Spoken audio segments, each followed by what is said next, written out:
Today, we're going to be talking about the best and the worst makeup finds that I found or reviewed in the month of October 2023. So I'm going to give you all the tea. Let's jump right into it. Somebody told me that I should tell you what kind of skin I have, and so what skin I'm reviewing all this stuff on. I have combination to combo skin. Some days it's oily and a hot mess. Usually I get really oily during the day, whatever products I'm wearing. Sometimes it's really dry and flaky. Sometimes it's both at the same time in different areas. So that's my skin. And if you want to check out any of, if you want to deep dive, swatches and description reviews and all that stuff, I will try to remember to link all of my reviews in the description box below with corresponding products so you can get a deep dive. This is just kind of an overview of my finds.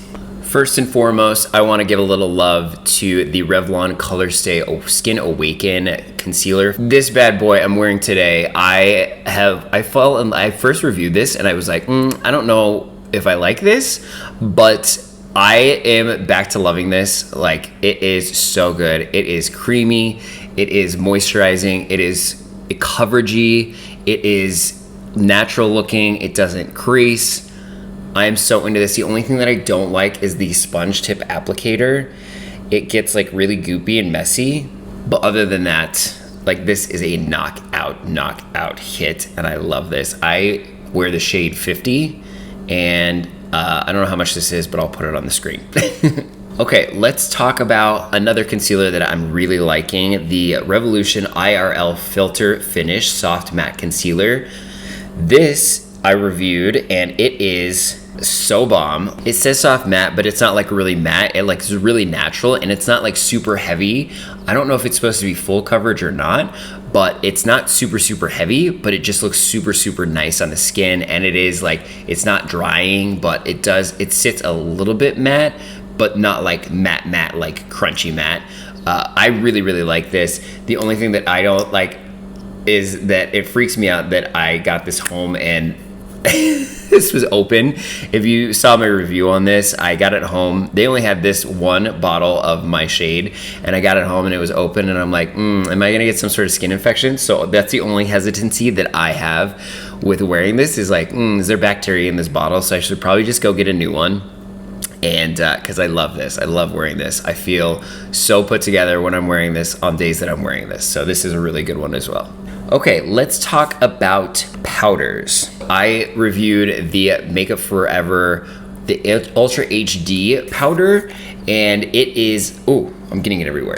This is ultra blurring. I think that's what microfine loose powder. This is ultra blurring, and it is super mattifying to the point where it almost sucks all of the moisture out of your skin.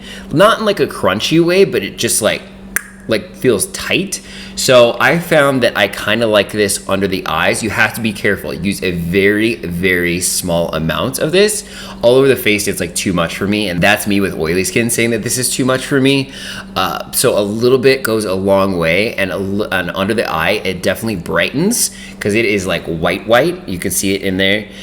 So it definitely brightens and it definitely sets, and it looks pretty good under the eyes, but just be careful because you can mess things up real quick. Okay, so let's talk about more setting powders. So I reviewed the Laura Mercier Translucent Setting Powder. This is a cult favorite. I do see why people like this. This is a really good powder. It did not keep me matte all day. I don't think that a loose setting powder, I'm finding that that's not really the point of a loose setting powder. It's just kind of set your makeup. I think maybe on some people, let me know what you guys feel on these. On a loose setting powder, does it keep you matte all day long? Is it supposed to? Definitely does not on me, but this looked really nice on the skin. It blurred, it mattified, and it was good for touch-ups as well. But I do have to say that I also reviewed the Almay, Almay Loose Finishing Powder. This is a third of the price, and I would say similar outcome. So, and you get a huge tub. I think the full one of this is almost $50. I think this is $11 for this huge tub like this. So, is this good? Yes, this is really good. Does this work just as well? I would say yes. It still blurs and mattifies. It looks, there's a train. Hopefully you guys can't hear that. It looks really nice on the skin. So if it were up to me, I would spend my money on this and not this, because I feel like if you're doing a full face of makeup, you're using a lot of powder and you can go through powder quickly. So save your money and go for this. This looks really nice on the skin. A little extra tidbit, I reviewed the Maybelline Fit Me Loose powder on, I believe on shorts on here a long time ago, and I've been using this again. I wasn't like super blown away with this, but I've been using it again on days because I feel like this does not play well with concealer. Like, I don't think this would be good if you put on foundation and concealer and then set everything with this. But what I've been using this for is on days that I don't want to wear like anything like this, because I'll do my moisturizer and my sunscreen, and like something needs to kind of set that down, otherwise I get really oily. And so this has like a thick texture to it, and so this gives you like the tiniest amount of coverage, which looks really nice on the skin if you just do this with nothing else. And it like mattifies and blurs. It doesn't keep me matte all day again, but it's a little bit thicker powder, so it adds just that little something so that I'm not completely barefaced. And that's what I've really been liking with this. And it's very affordable and you get so much powder in it. So yeah, I'm gonna keep using this on like lazy days. In the same family as powder, we're gonna talk about powder foundation, the Maybelline Super Stay Hybrid Powder Foundation. This is supposed to be like between a like go on like a powder but set like a cream, and I am loving this. I wore this for Halloween, and I was like sweating and running around, and I looked pretty good all night long, I'm gonna say. So I need to get a deeper shade. I just used a lot of bronzer on Halloween, but I am loving this stuff. It definitely blurs the pores, it mattifies, it keeps you pretty matte, not like matte all day, but it just looks so nice on the skin. It looks natural.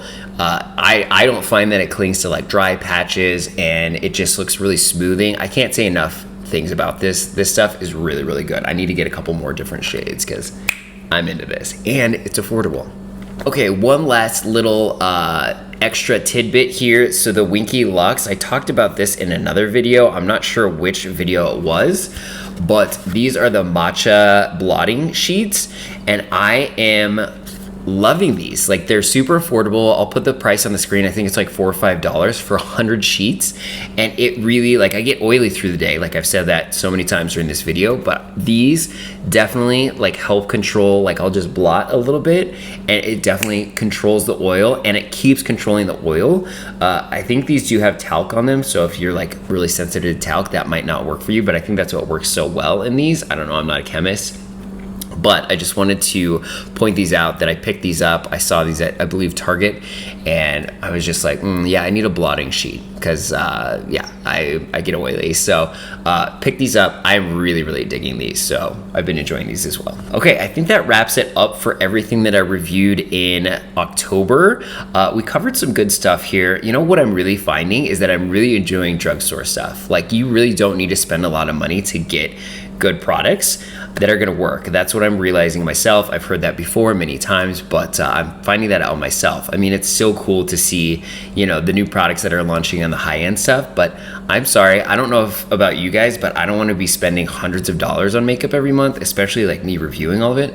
So get it done at the drugstore. That's what I'm saying, right? Like I said, if you want like super in-depth reviews on each of these products, I will link down below the corresponding videos so you can get product descriptions, swatches, all that stuff. This was just kind of a quick rundown of my findings. And yes, thank you so much for joining me on this one. Hit that subscribe button. I upload every Monday, Wednesday, and Friday at 8 a.m. Mountain Time. So thank you so much for joining me, and I will check you on the next one.